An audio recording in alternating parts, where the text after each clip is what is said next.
İmam Baqir əleyhissalama da bir nəfər yaxınlaşır, bir xanımdır, yaxınlaşır. İnnə imra'atan sa'alət.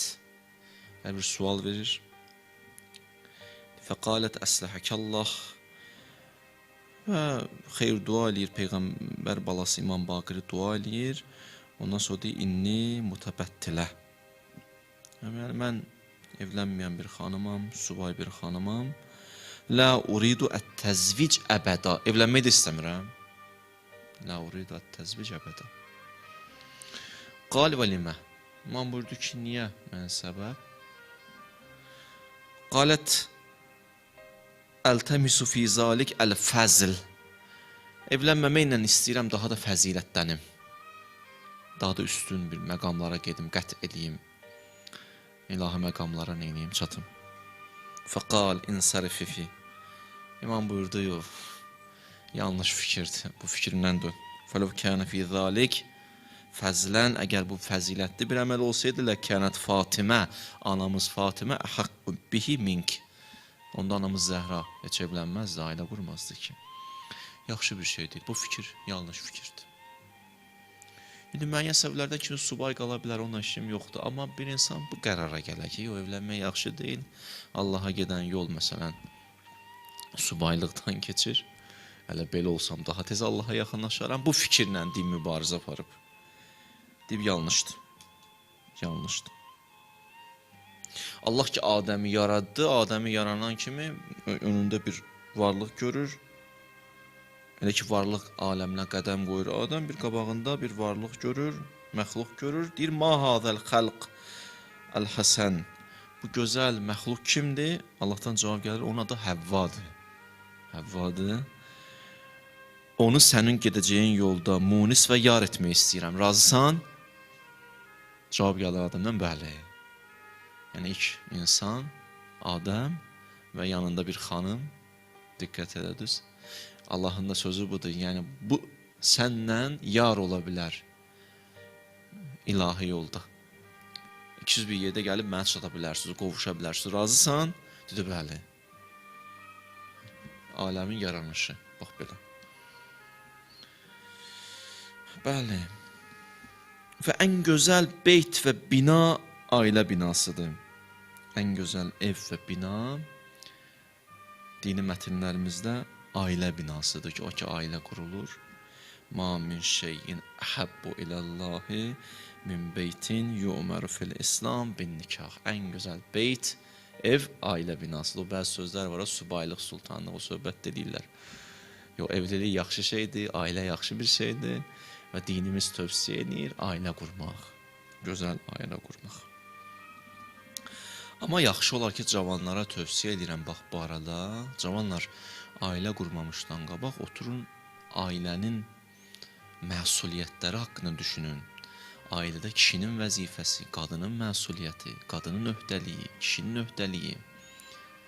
Bunlar haqqında biraz oturun, fikirləşin, düşünün, oxuyun, kitab oxuyun, məlumatlanın. Görsən, heç nə oxumadan, heç nə belə deyək, bir dəfəyə bir fərdi həyatdan bir ailə həyatına qədəm qoyur, orada da itirir özünü.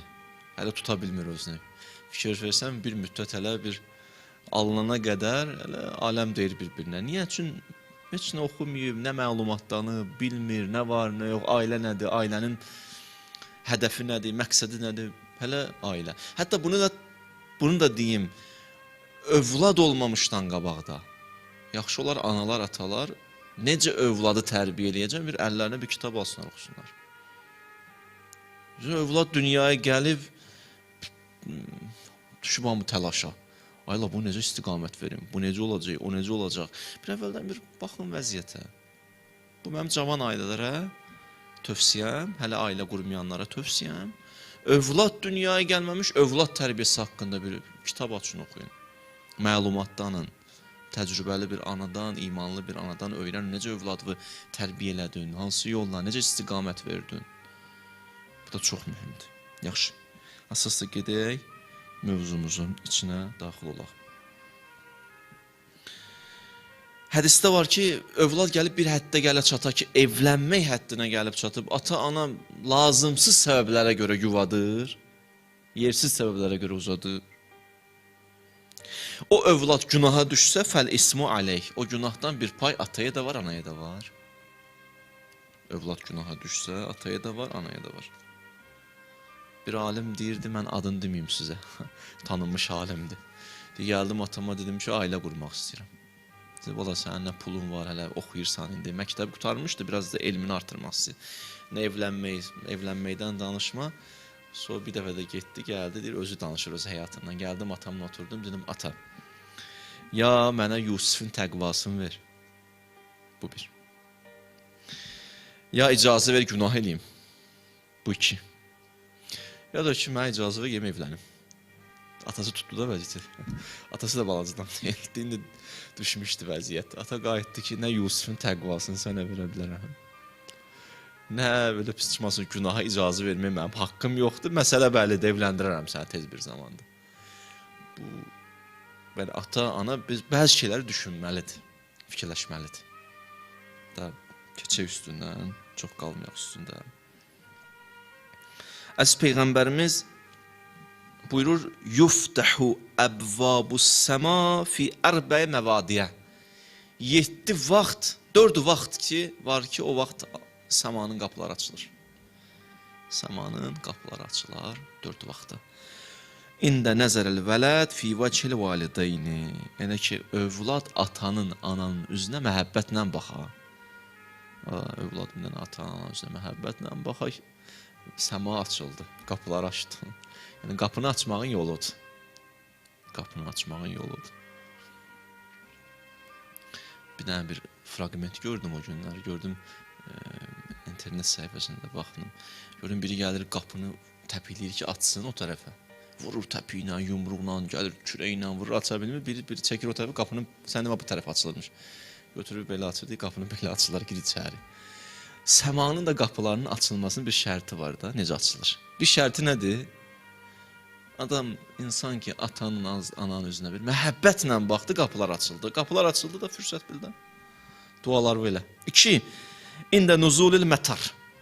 Yağış enəndə yerə. Yağış ki, yağdı, rəhmət qapıları açılır. 3. İndə fəthi babil Kəbə. Kəbə evinin qapısı açılanda. O müəyyən bir vaxtlarda qapısı açılar. 4. buyurur, indən nikah. Nikah vaxtı. Nikah vaxtı Allahın rəhmət qapıları açılar. Ona görə ona dua ilə söz nə gözəl. Və fəqirliyin qorxusundan evliliyi tərk eləmək. İslam dini məzəmmət eləyir. Mən tərəkət təzvic məxafətəl fəqr. Fəqirliyin qorxusundan evliliyi tərk eləyəsən. Yox, olmayacaq, bu necə olacaq? Deyir, əsə-əzzən billah əzzə və cəl.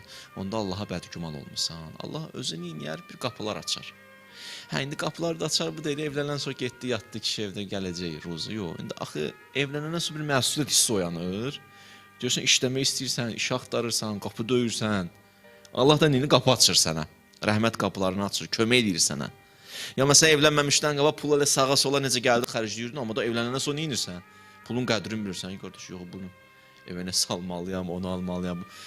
Bir alim belə izah verirdi, Ayətullah Qulpayqani belə izah verirdi. Ürvənin şərhində olmalıdır, yadında qalan. Ürvə kitabı tələbələr ki, oxuyub bilirlər. Onun şərhində deyirdi ki, yəni, insan da pulunu məsuliyyət daşıyır da elə ora xərcləyim, bura xərcləyim. Allah da neyinir? Məsuliyyət daşıyır, bir bərəkət də verir puluna. Bərəkət də verir, ailədə nə olur? O bərəkətli pulla dolanar. Bəzi insanlar fəqirliyin qorxusundan neyniyər? Ailə qurmaz. Axı, bəzi evliliklər də elə bir çətinləşdirilib ki, cəmiyyətimizdə, maşallah. Elə yasımız da çətinləşib, evlənməyə də adam, ölməyə də qorxur. Bunlar necə olacaq vəziyyət? Adam evliliyi də elə bir çətinliyə salıblar ki, yox, mənim qohum əqrabam baxacaq, 100% filan şeyi almalıyam, qız evini. Bunları danışaram da. Bunu belə almalıyam, onu elə almalıyam, qohum belə var. Qohum sənə gəlib axırda heç kömək edəcək ki. Yaxşıları var, yaxşıları istəyirsən. Sabah sən düşürsən borcu xərcin içinə. Nə çətinliyə sal özünü. O qədər çətinləşdirilir ki, ailə qurmaq da nə olur? Bu qədər yuvanır evlərdə, ailələrdə. Nə yaxşılar ki, ailələr bir-birlərini başa düşərlər. Bu sadələşsə, biraz asanlaşsa evliliklər, çoxları subay qalmazdı. Qəlizləşdirilmişik özümüz, süni şəkildə. Evliliyin mahiyyəti başqa bir şeydir. Təəssüf olsun. Hə, fəqirliyin qorxusundan evlənməmək. Bu, Peyğəmbər dönəmində də var imiş. Ona görə hədislərdə qeyd olunub. Hətta fəqirliyin qorxusundan uşaq öldürərdilər.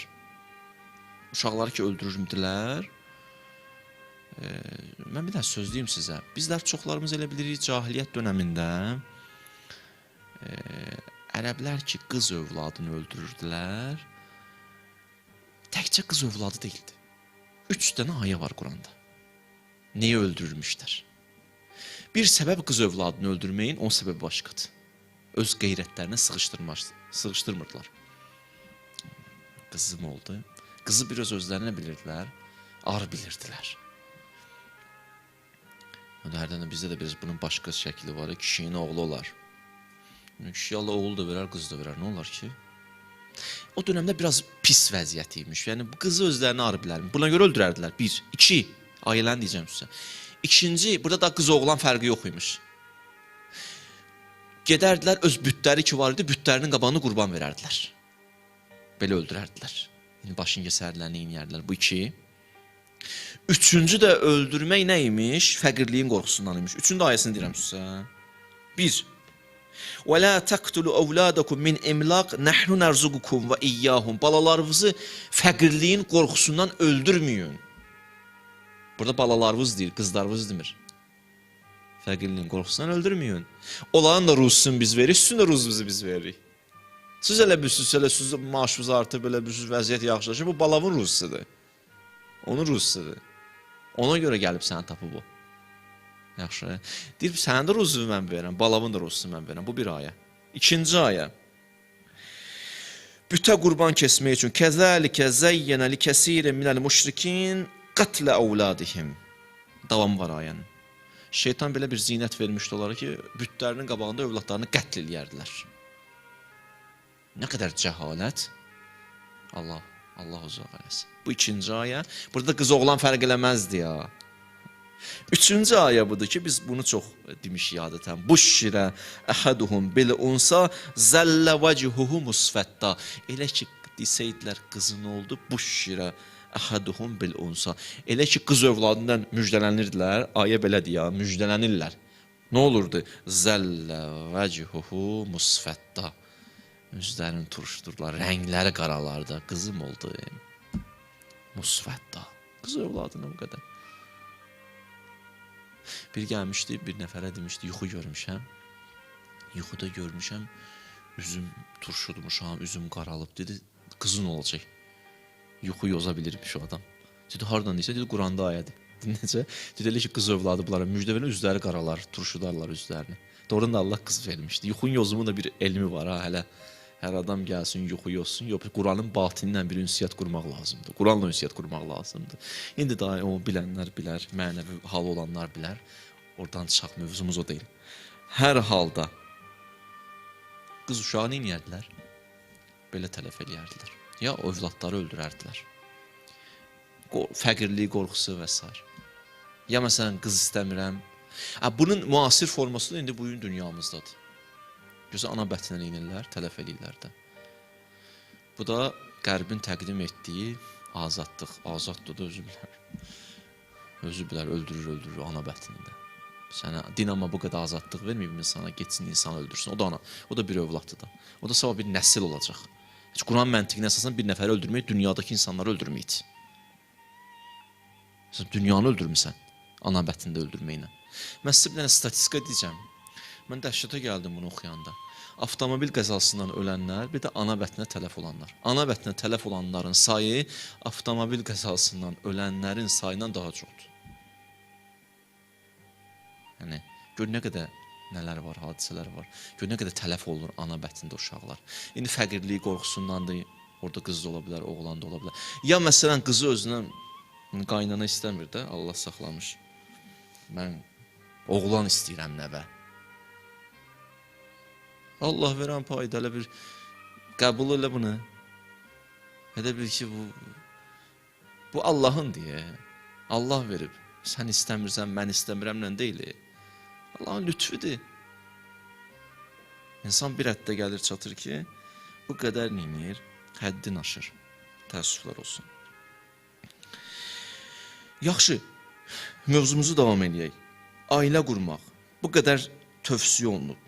Amma Bəzi insanlar ailənin mahiyyətindən uzaq düşüblər. Sırf nüfuza, şöhrətə görə gedərlər kimdənsə ailə qurarlar. Bu xanıma da aiddir, bəyə də aiddir. Nüfuz, məsələn, filan kəsin vəzifəsi var, filan kəslərdəndir. Fəxr eləmək üçün ailə quranlar. Ya qızını orada burada desin ki, mən filan kəsə verdim, ya oğlan desin, mən filan kəsin, ata desin. Bax, bu fəxr üzərində qurulan ailələr.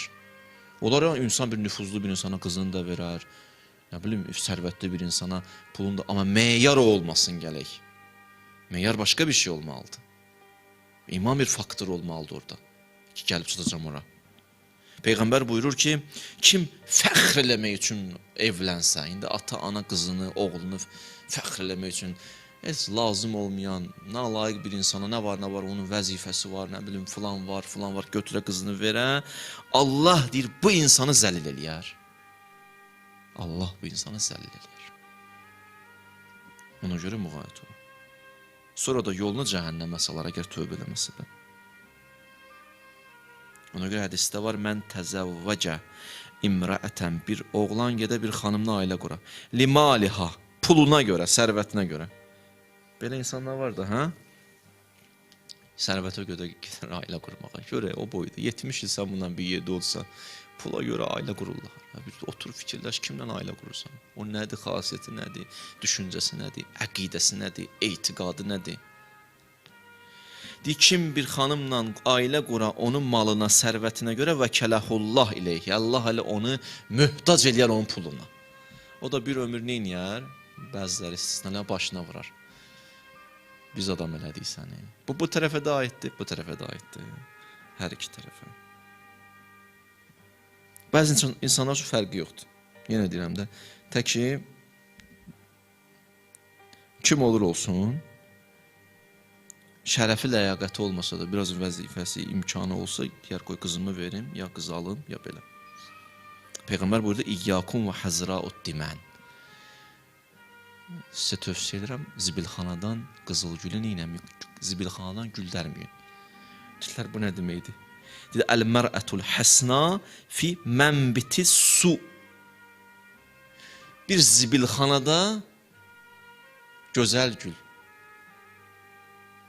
dərmək bənzir bir dənə xarab bir ailə, lazım olmayan bir ailə. Amma orada bir qız var, zahiri görkəmi gözəldir biraz. Gülün gözəlliyi var axı. Zahiri gözəlliyi var. Amma bu xanım orada zibilliyin suyu ilə, torpağı ilə qidalanıb. Başsız bu ifadələrə görə. Zahiri gözəldir. Deyib, belə bir ailədən qız almıyor. Zibilxana, amma gül gözəl. Oradan gül dərməzlər. Bu bir misaldır ya.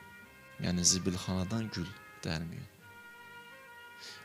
Bu misal bir misal budur. Başqa misalları da böyük üstadlar çəkiblər. Deyim, məsələn, görürsən, bir adamın içi xarabdır. Xarabdır, amma bir dənə qəşəng söz deyir. Aldadır səni.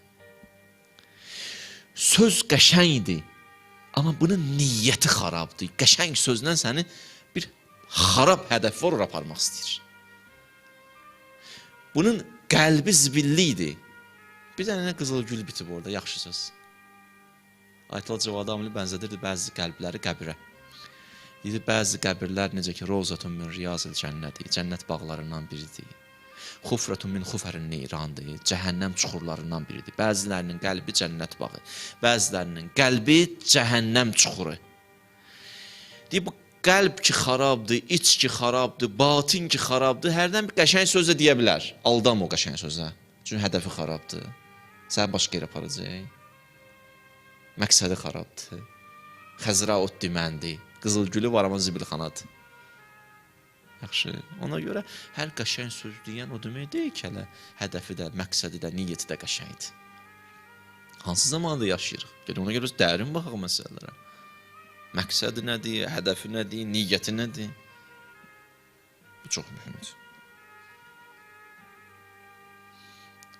Şeytan insana 100 dənə düz söz deyər. Axırda bir dənə yalan var, onu demək üçün. O yalanla aldatmaq üçün. 100 dənə düzü deyər, axırda bir yalanla aldatmaq üçün. İnsan gələk müğayət olur. Bəzi vaxtlar tam ideal bir axtarış olur. Məsələn, deyir ki, belə bu tərəfdə də ifrat da var. Görürsən, qapısı döyülür. Deyir, yox, mən tam ideal, elə bir adam axtarıram ki, mələk gözləyir də gəlsin qapısını döysün deyə. Elə atalar da vardı. İmanlıdır, istəyir məsələn, o dönəmdə də olub. Biri yazdı, İmam Cavada məktub yazmışdı ki, gəlirlər qapıma qızım üçün. Amma da özüm kimisini tapa bilmirəm. Özüm kimi imanlı, özüm kimi əxlaqlı. Mən biraz sözü xoşuma gəlmədi, amma gördüm məktubda imam başqa söz yazmamışdı da onun əleyhinə ki, sən niyə özü bu qədər? Ola bilsin imanlıymış, indi belə deyək də, niyyəti xarab, pis deyilmiş bu sözü deməkdə. İmam ona dedi ki, yox, elə deyil. Allah sənə rəhm eləsin. Peyğəmbərimizdən, cəddimdən hədis budur ki, bir nəfər gəldi qapı döydün, əxlaqın və dinini bəyəndin. Yəni, onu əli boş göndərmə, heyb yoxdur. Əxlaqı gözəl, dini gözəl. Yaxşı bir insandır, sabah sən övladını gününü xarab eləməyəcək, ona versin, eyb yoxdur. Da bu qədər də neynəmə, hə? O deyir, bu qədər də mələk gözləmə də, yəni gələcək elə. Elə ailələr var. Tamamilə. Müəyyən qədər heç olmasa bir qabında deyir, yaxşı olsun, o ailədə də nə olar? Daha da təkmilləşər də.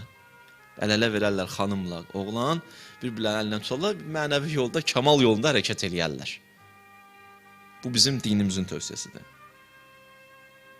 Amma əxlaq da mühüm faktordur. Mən indi gələn söhbətlərimdə eləyəcəm. Biri gəldi imama dedi, İmam Rıza'ya dedi, ağacan bir nəfər var, hər şey yaxşıdır, amma əxlaqı pisdir. Mən deyəndim, heç nə yaxşıdır onda.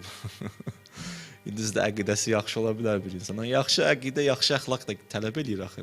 Dedi, hər şey yaxşıdır, amma əxlaqı pisdir. İmam buyurdu, yox, la tuzəvviçu, vermə ona övladını, qızını. İnkənə fiz, inkənə seyyul xulq. Pis əxlaqın yiyəsisə qızını bədbəxt eləmə. Yazıq olar övladın. Quranın yanaşması budur.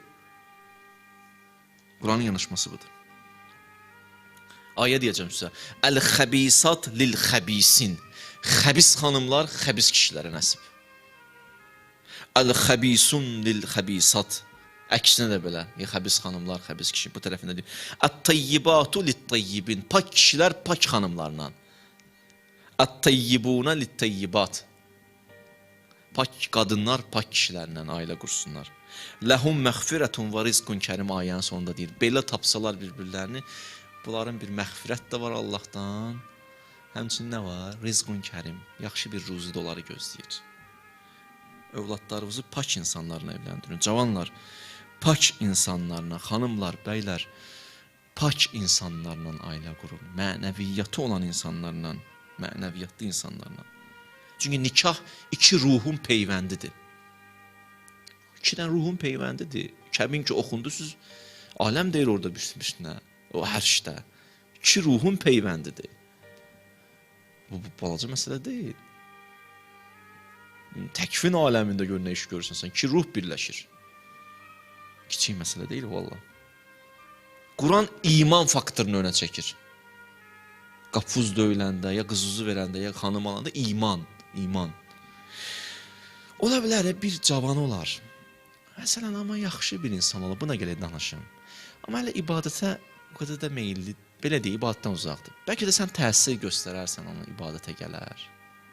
İndi o da baxmaq lazımdır. Haradasa baxda danışmaq olar. Ya xanım, ya kişi tərəfdən də. Ola bilər, o ona təsir göstərəcək bu mənəvi yolda. Bu ya ona təsir göstərə bilər mənəvi yol. Amma din əsasən iman faktorunu önə çəkir. وَلَا تَنْكِهُ الْمُشْرِكَاتِ حَتَّى يُؤْمِنَّ. Buyurur, imanlı xanımla ailə qur. Yaxşı. وَلَأْمَةٌ مُؤْمِنَةٌ خَيْرٌ مِنْ مُشْرِكَةٍ. İmanlı xanım, imanı olmayandan daha yaxşıdır. وَلَوْ أَعْجَبَتْكُمْ. O birisi sizi daha da, belə deyə, pulu, gözəlliyi, daha da sizə başqa təsir göstərsə də onu qoy kənara. Bu birisi daha mühümdür. Çünki imanı var bunun.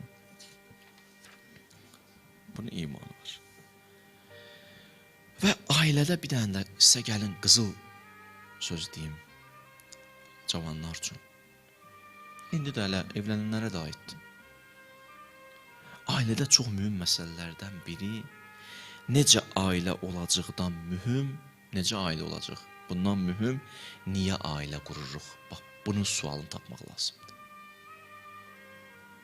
Niyə ailə qurursan, xanım? Niyə ailə qurursan, cavan? Ən mühüm suallardır. Bax, bu sual kilitdir. Bunu həll edin. Nişanlı vaxtında, bu haqda biraz danışın. O biraz elə, buna da vaxt ayırın. Görsən, hələ bu bundan küsür, o ondan küsür, 3 gün bundan küsür, suyunu küsmək ki, bu biraz gəlsin, mənə danışdırsın, bu da xoşu gəlir. Hə, bunları bildik, yaxşı da camansız başa düşdük. Buna da bir vaxt ayırın. Mühüm mövzudur axı bu ailə. Niyə ailə qurursan, xanım? Niyə ailə qurursan, kişi? Bu qalıb. Necə ailə olacaq, bunu söhbət edəcək, gedir. Necədən danışırlar? Sən birinci, niyə ailə qursa, onu danışırlar. Necəyə sonra keçərik? Müxtəlif səbəblər ola bilər. Məsələn, oğlan var, ailə qurur ki, öz əlim, öz başım atamdan qutarım, müstəqil bir həyatımı yaşayayım. Bunun hədəfi bu. Xanım ailə qurur ki, ana olmaq istəyirəm, övladım olsun. Bunun hədəfi bu. Yaxşı. Ya məsələn, görsən, bu tərəfdən ya bəy, ya xanım ailə qurur mənəvi təkamül üçün. Biraz hədəfin böyüksə zuhura hazırlıq. Ya məsələn, görsən, bu tərəfdən ailənin hədəf var ki, məsələn, xoş yaşayaq, gəzək, gülək, danışaq, ailə bu. Hədəflər görsən nə qədər fərqlidir. İnanırsan, biri şərqdir, biri qərbdir. Məsələn də o qədər uzağı bir-birimizdən. Bunlar yola gedəcək. Bunlar yola getməyəcək. Bunların hədəfləri fərqlidir. 3-4 gündən nəsə olacaq ya. Məsələn, ola bilər xanım qəşəng yeməyə gətirib qoyacaqsan, kişinin qabağına biraz güləcəksiniz, 5 gün geyəcək. Sonra təzədən qayıtacaq. Bu da gəlib bir dənə paltar alıb buna verəcək, 3 gün geyəcək. Nə qədər paltar alıb yeməyə pişirəcəksiniz? Bir oturun bir-birinizdən danışın. Niyə ailə qururuq? Yaxşıdır da bu. Niyə ailə qurmuşuq? Yaxşı da bu getdi, 15 ilimiz belə getdi. Gəl bir oturaq 15 ildən sonra elə bir 15 ildə yaşayacaq. Sən mənə deyil, hədəfin nədir? Mən sənə deyim, hədəfim nədir? Bir-birinizdən danışın. Ən böyük müşkillərdən də bir ailədə problem var, amma biri bir-birinizlə 5-10 dəqiqə otursun, xanım kişi ilə söhbət eləsin, nə var, nə yoxdur. Problemi xanım gelir, rəfiqəsinə danışır, oğlan da gelir, dostuna danışır. Bir özünüzlə danışın. İnanın mən bu sözümə ki, özünüz yığışıb bir yerə, biraz söhbət eləsiniz, bəlkə də məsələlər əli tapacaq. Mən dəqiq deyirəm sizə. Yadıma düşdü, qoy biraz üzümüz də gülsün. Mənə dostlardan biri danışdı, deyir, getmişdi başqa ölkəyə, neçə 10 nəfərə yaxın dost. Gəldik, çatdıq, indi oteldə qalırıq, otaqda da. Ayrılıb 2 dostlar getdi, ərəsimiz 2-3 nəfər bir yerdə, məsələn bir otaqda o birisi. İndi 2 dənə dostumuz da bir otaqda qalmışdı. Axşam vaxtı deyib biri gəldi, kondisioneri yandırdı, yatdı. Hava ev otağın sərinləşdi. O birisi yuxudan durdu, gördü soyuqdu, getdi söndürdü. Bu durdu, gördü istidi, getdi yandırdı. Bu durdu, gördü soyuqdu, söndürdü. Təxminən səhərə qədər bir 10 dəfə bu yandırıb, 10 dəfə bu söndürüb. Amma bilmirlər nə var, nə yox. Səhər oldu, o biri düşdü birinci qabağa, getdi resepsiyona yaxınlaşır ki, qardaş, bu nə otaqdır, bu nə oteldir, belə otel olardı, nə olub qardaş? Deyir, bu nədir, yandırıram, kondisioneri sönür. Bu nə otaqdır axı? Belə otaq olar, bu qədər də pul alırsın. Biraz danladı, çıxdı, getdi, keçdi kənar, o birisi gəldi, düşdü. Qardaş, dedi, bu nə otaqdır vermişsin, nə olub axı? Deyir, bunu söndürürəm, kondisioner yanır. Deyir, axırda o resepsiyon qaydır bunlara ki, qardaş, problem bizdə deyir, problem sizdə deyir. Bir dənə 2 dəqiqə oturub söhbət edirsiniz bir-birinizlə. Biləcəksiniz nə var, nə yox. Biriniz yandırırsınız, biriniz söndürürsünüz. Siz özünüz aranızda söhbət eləməmişsiniz. Məsələn, bir-birinizlə danışsaydınız, mənim üstümə də gəlməyəcəydiniz. Yəni, bəzi vaxtlar 2 nəfər oturub 5 dəqiqə özü ilə söhbət edəsələr, biləcəklər ki, işığı kim yandırıb, kimsə öldürüb. Bir-birinə danışmırlar axı, bunlar dərdlərini danışmırlar. Bu neçə ildir evlənir, 2-3 ildir, məsələn 5 ildir yığışıb qalıb bunun içində. Anasına danışıb, bacısına danışıb. Bu da o birisi o cümlə belə. Səbr edirik. Səbirdən mühüm məsələni həll edirik. Məsələ həll edirik. Oturun dərdləşin. Bu bir məsələ. Və mühüm məsələ hədəf bəlli olmalıdır ailədə. Baxın, gənclər, niyə ailə qurursunuz? Xahiş edirəm, oturun, bir-birinizlə söhbət edin. Necə ailə olacaq da? Mühüm, niyə ailə qururuq sualıdır. Bunu həll edin. Evlənənlər, eybi yoxdur. Deyərsən, qardaş, daha mənim nəvəm var, nə bilim, mənim övladım. Eybi yox. ülvi hədəflərlə bir 5 ildə yaşamağın yeri var. Ailə qoy dəyişilsin. Ab-havası dəyişilsin. Bir istiqamətə gedin də, gələsiniz bir mərkəzə də, bir hədəfə tərəf gedəsiniz. Mən deyərdim ki, bu danışdığım ikinci cümlədə ən mühüm cümlələrdən biri bu idi. Niyə ailə qururuq? Bunun haqqında düşünməyə dəyər. Hətta Quran özü düşünməyə dəvət edib ailə mövzusuna. Baxın ayə. Və min ayatihi. Və min ayatihi deyərəm inşallah ayəni yazsınlar gələn cümlədən. Və min ayatihi an xalaqa lakum min anfusikum azwajan litaskunu ilayha və ja'ala beynakum mawaddatan və rahma inne fi zalika laayatin liqaumin yetefekkerun. Ailədən danışır. Axırı deyəcəyi söz budur ki, niyə ailə qurun? Aramlaşasınız, rahatlaşasınız, mənəvi huzur duyasınız və mənəvi huzur duyduğunuz yerdə də Allaha tərəf hərəkət eləyəsiniz. Bu öz yerində. Sonda Allah deyir liqaumin yetefekkerun.